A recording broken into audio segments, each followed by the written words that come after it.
Lindsay Halligan and trouble just seemed to go together. Because Lindsay Halligan, the novice prosecutor in the Eastern District of Virginia, handpicked by Donald Trump to go after his political enemies, she's in trouble again in two different ways. I'm going to cover it right here for you on the MeidasTouch Network and for Legal AF. Firstly, there's a lawsuit brewing, that's a legal term, about her use, admitted use, of the Signal disappearing message app as a federal official about federal records, which are her messages.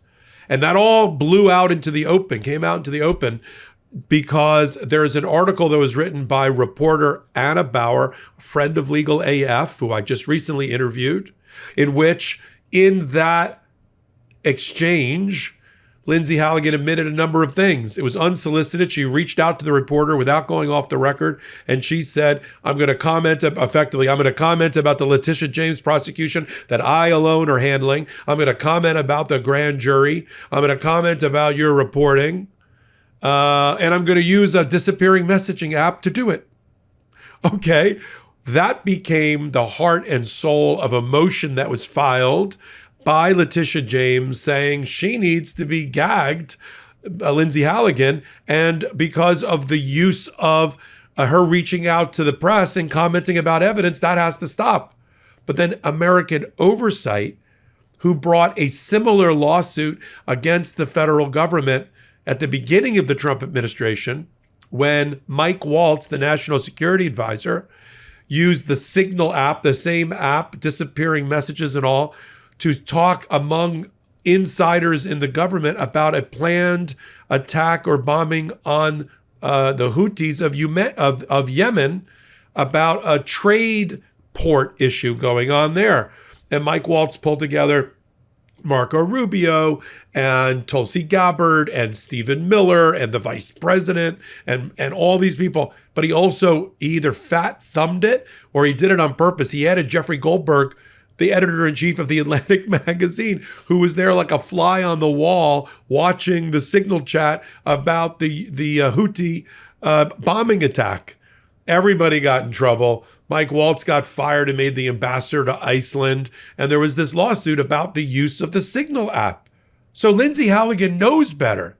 Now American Oversight, the same entity, is going after and has made a public records request, which is the prerequisite before you bring the lawsuit, and the lawsuit's coming, sent to, listen to this, Marco Rubio. Why? Because he's the acting archivist of the United States. Donald Trump's fired all the people that know what they're doing. He's in charge of federal public records. He was also on the Signal chat the last time around. So here's what the letter says, using as the basis the interaction between Lindsay Halligan and Anna Bauer, the reporter. And I'm going to show you a clip of my interview with Anna Bauer on this very issue. Let's start with the letter. American Oversight writes to bring to your attention the potential unlawful destruction or removal of federal records of interim United States Attorney for the Eastern District of Virginia, Lindsay Halligan, in violation of the Federal Records Act. You can't use disappearing messaging, invisible ink, for public records. Specifically, interim U.S. Attorney Halligan appears to have removed or destroyed messages exchanged with a legal journalist, Anna Bauer, via the commercial messaging application, meaning not secure, Signal, where Halligan apparently attempted to influence news coverage of a federal prosecution and specifically referred to her role as lead prosecutor in the conversation. In fact, let me show you the clip of my interview with Anna Bauer on this very issue. And there's another interview that I've done of her that's up on Legal AF this week as well. Let's play the Anna Bauer clip. Yeah. So look, I mean, we knew that there was a story here.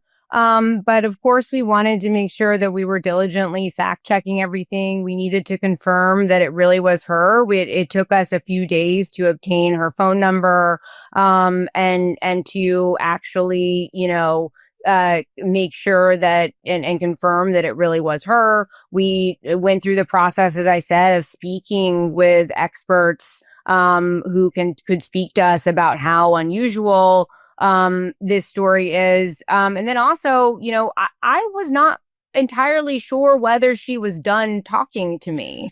And a part of journalism, it is just trying to see whether there is a possibility of a relationship there. And we had to make a decision, like, we've got something that's clearly newsworthy, but also does she really want to open a line of communication with me? Because at the beginning of the conversation, even though she was, expressing her dissatisfaction with my reporting, she also said at one point, before you report, feel free to reach out. And that's an incredible, opening for, I'm reporting on these cases. So of course, if the U.S. attorney is offering for me to reach out to her and ask her questions about the case that she personally is prosecuting, of course I'm going to try to see and feel it out. And we're on the record and she's offering to answer questions. So for a few days, I tried to see if she was serious about that. It quickly became clear to me that she was not. She started, I don't know if maybe she just thought better of what she was doing and the outreach, but she started, stop responding to my messages. And so then we started going through the process, of writing the story. But I just really want to underscore that, like, this is the kind of thing that is so risky for a prosecutor to do. There can be a host of consequences for talking to a reporter on the record about an ongoing prosecution, which is why prosecutors typically don't do it. That was just a day after her published article came out talking about it. Now, this is a very interesting demand here, because it is arguing that as a federal official, Lindsay Halligan violated the Federal Records Act by using a disappearing messaging platform, which makes sense, for her messages. Her interaction with Anna Bauer is not privileged. This isn't like internal, litigation, work product privilege, or some other privilege that would never see the light of day. This is her interaction with the press. Hey everybody, Ben Meiselas here from the MeidasTouch Network. I wanted to let you know about my podcast partner, Michael Popok's new law firm. It's called the Popok Firm. Michael Popok's pursuing his dream of starting his own law firm, really based on the popular demand by all the Meidas, Mighty, and legal AFers who were approaching Michael Popok with their cases and saying, can you help us? And at that time, Popok was not able to. So he went out on his own. He started the Popok Firm, where he is now handling catastrophic injury cases like car accident cases, trucking cases, malpractice cases, big negligence cases, wrongful death cases. So if you or someone you know have a case like this, the consultation with Popok's firm is free. Give him a call. See if you have a case. It's thepopokfirm.com, thepopokfirm.com, or you can call 877-POPOK-AF, P-O-P-O-K-A-F. So 1-877-POPOK-AF. Give Michael Popok a call. And I'm really proud of you, Popok. Thanks for all the hard work you're putting in. In fact, American Oversight goes one further and suggests that this type of interaction is an attempt to chill First Amendment speech and is also illegal. In other words, that she's warning her in a way that Halligan is being that Bauer is being warned by Halligan, which in and of itself is an improper attempt to coerce the media. In footnote 6 of their letter, they say to Marco Rubio, given the subject matter of Halligan's communication, criticizing a social media post sharing an article regarding prosecution of a critic of President Trump, Halligan's repeated accusation that Bauer doesn't report fairly may be especially appropriate for preservation as a potential evidence of an implicit threat, citing to a case called Alwetti versus Molinari, which is about forms of government coercion for First Amendment analysis. So they also say that she admitted Here it says on page 4, Halligan's admission in her final message to Bauer that the Signal conversation was set to disappear suggests that she used Signal for the purposes of creating records that could not be retained. That's a flagrant violation of the Federal Records Act. And they go through all of the messages that have been that were screenshotted and saved by Anna Bauer in her article. For instance, on page 3, Halligan, as a prosecutor on the case, writes to a reporter, "You're assuming exculpatory evidence without knowing what you're talking about.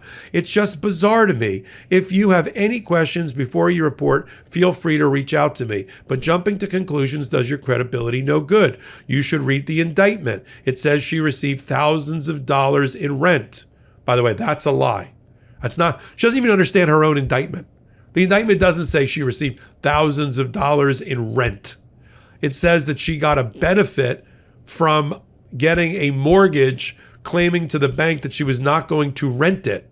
She can't even get her indictment straight. It's 3 pages. I can't tell you grand jury stuff. All right. This letter is going to be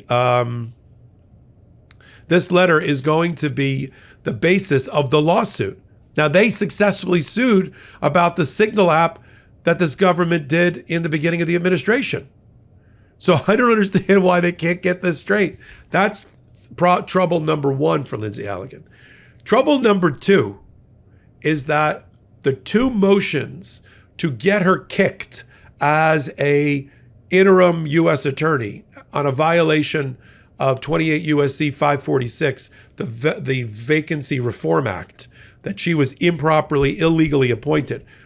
One brought by James Comey, the former FBI director, an identical one brought by Letitia James.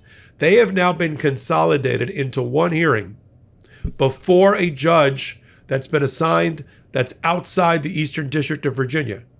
So as I had predicted, because there's a conflict implicit in the motion between the judges of the Eastern District of Virginia and Lindsay Halligan, because if Lindsay Halligan is kicked out as the U.S. attorney, it is the judges of the Eastern District, including the judges presiding over the Comey matter and the Letitia James matter, that would decide who the next U.S. attorney is temporarily until Donald Trump finally gets around to getting one confirmed through the Senate. It puts them in conflict. So Judge Nachmanoff, who's the judge over the Comey case, at the urging of Comey, sent the case to the Fourth Circuit Court of Appeals Chief Judge, that's the appellate court that sits over Virginia and South Carolina and North Carolina, and said it's got to be referred to somebody else. Judge Diaz referred it over to a judge in South Carolina, a Clinton appointee, senior status judge, Judge Cameron McGowan Currie. And now she's going to be presiding over both motions because Judge Walker consolidated Letitia James's motion with the motion for Judge Currie that was sent to for James Comey that was sent to Judge McGowan Currie in South Carolina. So now a South Carolina Clinton appointee who used to work in the Department of Justice is going to decide whether Lindsay Halligan lives or dies, at least as a prosecutor. This is the reason you don't appoint a novice, inexperienced lawyer who's never been a federal prosecutor before to be one of the top 5 prosecutors in the Department of Justice. Overnight, it's not insta prosecutor, just add water, send her in. But the thing that was interesting is Anna Bauer said it to me in a new interview that I just did that's going up on Legal AF the next few hours. She said to me, I don't even understand how Lindsay Halligan got this so wrong. She said she's at least knowledgeable about the media. She'd been a media spokesperson. She'd worked on the Mar-a-Lago case. They trotted her out to go appear on Fox and Newsmax and friendly propaganda networks in order to talk about Mar-a-Lago. That's how she met Anna Bauer on the Mar-a-Lago case. They met at a hotel lobby when Anna was covering the case and the hearings that were going on up in Fort Pierce and all of that. So Anna Bauer's like, I don't understand how she got this wrong. She worked on the defense team. The defense team for Donald Trump was notorious for taking any little thing out of context in any of the criminal cases and using it against the prosecution. And so why are they surprised that it's happening to them now? They should know better. They wrote the playbook that the defense lawyers are using now. And they had an almost identical problem with Signal at the top of the administration that went to a trial or a hearing with this same American oversight. So we're all sort of scratching our heads here about how dumb they are in their conduct and behavior. We'll continue to follow it all right here. You're on Legal AF. Take a minute, hit the free subscribe button. Our First Amendment right to give you honest commentary is under attack. Your First Amendment right to hear it from us is under attack, obviously, by the Trump administration. MeidasTouch and Legal AF attacked all day long. Keep us on the air and protect us. The size of our subscriber base is really, really important to keep us on the air. So become a free member, subscriber to Legal AF right now. Come over to Legal AF Substack. That's what helps us pay the bills, to be frank. It's $6.77 a month. I'll overwhelm you with amazing quality content at the intersection of law and politics. Become a card-carrying member of Legal AF over on Legal AF Substack. So until my next report, I'm Michael Popok. Can't get your fill of Legal AF? Me neither. That's why we formed the Legal AF Substack. Every time we mention something in a hot take, whether it's a court filing or a oral argument, come over to the Substack. You'll find the court filing and the oral argument there, including a daily roundup that I do called, wait for it, Morning AF. What else? All the other contributors from Legal AF are there as well. We got some new reporting. We got interviews. We got ad-free versions of the podcast and hot takes. Where? Legal AF on Substack. Come over now to free subscribe.